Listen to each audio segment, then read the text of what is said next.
D'hiver, c'est à la montagne que nous vous proposons de partir en week-end dans l'une des plus vieilles stations de France, le Mont d'Or, dans le Puy-de-Dôme, connu pour la pureté de son air et les propriétés de ses eaux thermales. Nathalie Chiesa et Patrick Delanne en voyage au pays des volcans.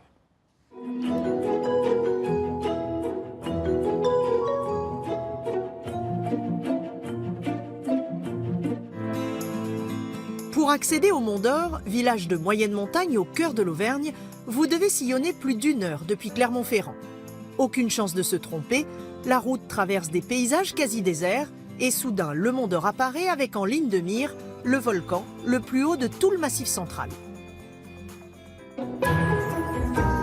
Impossible de venir passer un week-end au Mont d'Or sans se rendre là-haut, au sommet du Sancy, à 1886 mètres. Alors pour s'y rendre, deux façons, soit à pied, en raquette, ou alors en prenant le téléphérique.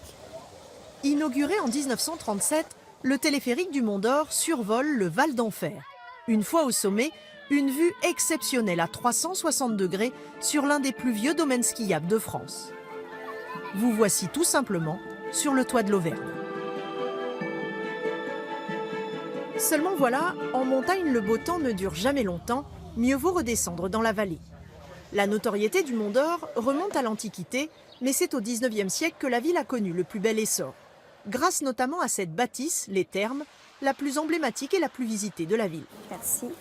Chaque jour, des visites sont organisées pour les touristes. Nous, ici, on va soigner tout ce qui est rhumatologie et voies respiratoires. Et comme dans toutes les stations thermales, ce qui fascine les gens, c'est l'eau et ses vertus médicinales. Cette eau elle va sortir entre 39 et 42 degrés. Donc elles sont chargées en silice, en fer et en gaz. Donc vous pouvez voir les émanations de gaz qui remontent ici. Donc nous, le gaz, on va récupérer par le tuyau noir qui est juste ici. Et ça va être bon pour tout ce qui est articulation douloureuse en fait. La visite des thermes permet surtout de voyager dans le temps. Dans chaque salle au plafond immense, des vestiges du passé, comme ici cette colonne datant de l'époque gallo-romaine. Même Gustave Eiffel est tombé sous le charme des thermes du Mont d'Or. Il a signé cette verrière et toutes les voûtes métalliques.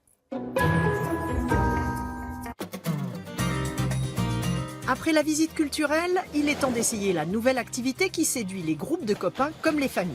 Une luge gonflable sur laquelle on s'allonge à plat ventre, tête en avant et c'est parti. On a un moniteur qui encadre l'activité et en gros en un quart d'heure tout le monde est capable de se diriger, de freiner, de s'arrêter. On prend rapidement des sensations sans avoir un grand niveau, sans aller très vite et on est dans le contrôle très rapidement. Avant de se lancer, s'il y a bien une chose à retenir, c'est comment s'arrêter. Et on va essayer de mettre l'airboard en travers devant soi.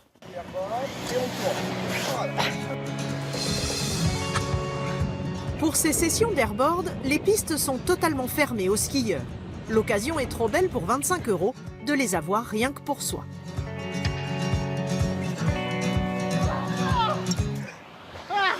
Après l'effort, un peu de réconfort.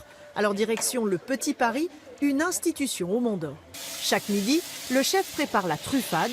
Alors oubliez le régime, avec des ingrédients comme la charcuterie, le fromage et la pomme de terre. Tout n'est que calories.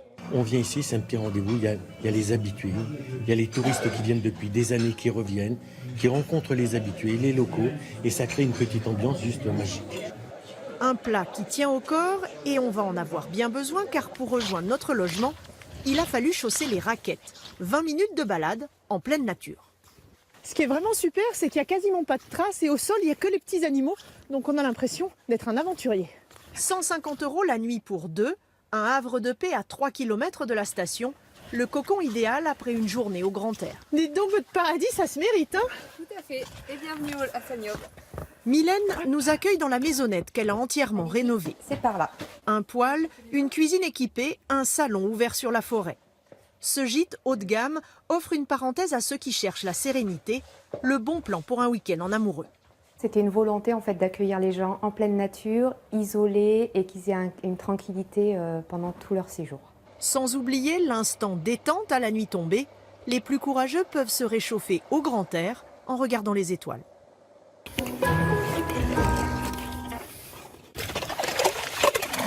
Pas de grasse matinée, au lever du jour, direction le lac du Guéry. Il s'agit du seul site en France où l'on pratique la pêche au trou. Première étape, vérifier l'épaisseur de la glace. Donc on prend hop, une dimension en dessous, c'est pour ça qu'il y a un petit élan. Hop, et après on regarde, 10 cm, 20 cm, 30 cm, 40 cm, 45 cm. Chaque hiver, Bruno Béraud s'adonne à cette pêche statique venue d'Europe du Nord. Ici, pas de lancer, pas de technique. Il suffit d'un hameçon, d'un plomb et d'un appât. Et surtout, beaucoup de patience. Voilà, et maintenant on n'attend plus que le bouchon arrive à couler et qu'il s'en aille partir sous la glace. Tous les premiers week-ends de mars, des centaines de passionnés venus de toute la France se donnent rendez-vous ici pour 3 jours de pêche au trou non-stop. Ce petit air d'Alaska au cœur de l'Auvergne nous a donné envie d'aller encore plus loin dans le dépaysement. Bonjour. Oui, bonjour. Je crois que c'est moi que vous attendez. Oui, c'est vous que j'attendais. C'est Nathalie? Oui, c'est ça. Oui, bonjour, enchanté. Jean-François Cassier est un musher comblé. Sa passion, emmener les vacanciers faire une balade avec des chiens de traîneau.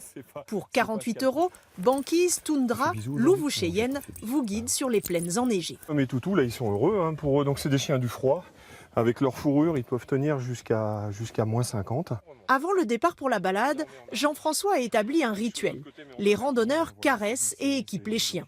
Je vais jusqu'à 3/4 d'heure, 1 heure consacrée au contact chien. Parce que c'est important. Et puis surtout, ce que je veux, c'est expliquer ce qu'est le husky et ce qu'on doit en faire. Voilà, ben on va y aller. Devant, ok.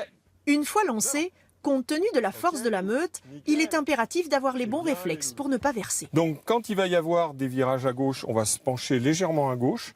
Virage à droite, légèrement à droite. Ok, devant. À l'allure du petit trot, les chiens de traîneau peuvent tenir jusqu'à 6 heures de randonnée. Dans les passages montants, Jean-François recommande de les aider en patinant de son côté. Cette activité est à la fois physique mais reposante. Au fil de la balade, les paysages défilent avec l'impression rare d'être en osmose avec la nature. Devant. Au total, ce week-end au Mont d'Or nous aura coûté 278 €. Et avec